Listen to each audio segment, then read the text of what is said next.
This edition of the Ridley Report is brought to you by WeUseCoins.com.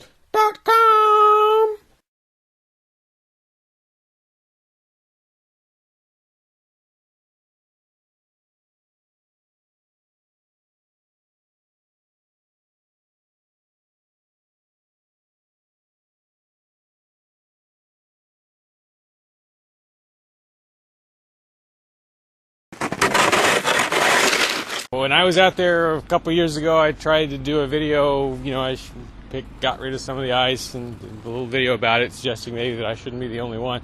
I don't think anyone even paid any attention, unless I'm missing something.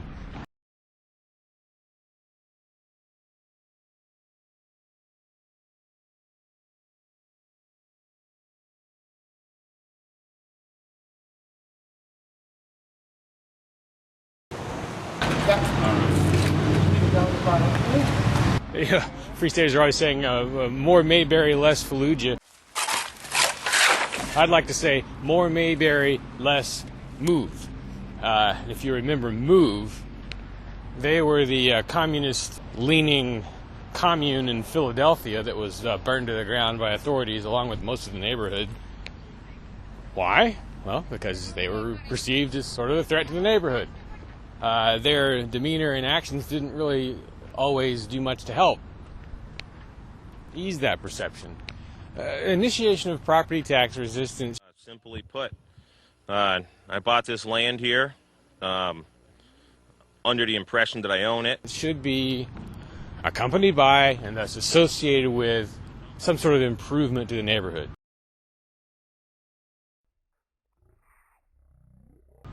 I mean, if you so much as sit on the porch at the CAC and have a conversation, there's a pretty good chance you're going to disturb some neighbors because they're that close.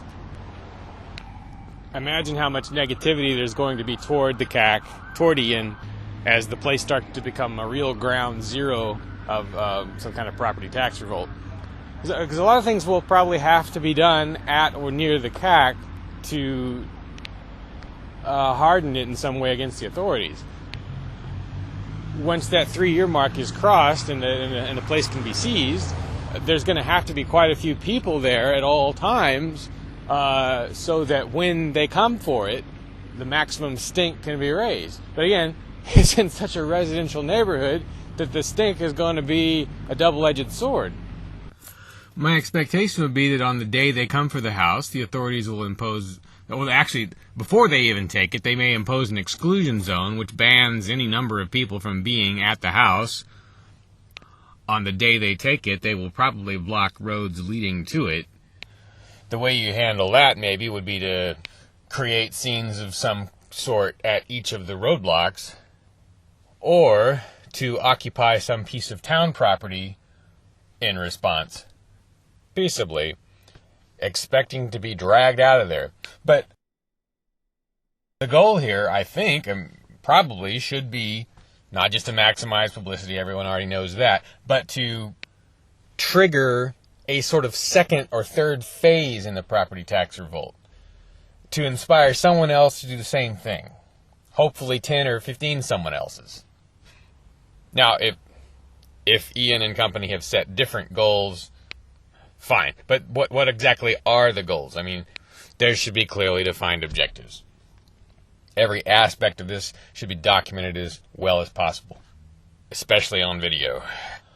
What would be relatively ideal is if there were some situation that could be created where the free keeners, Lien, whoever, are able to broadcast live inside some ongoing situation.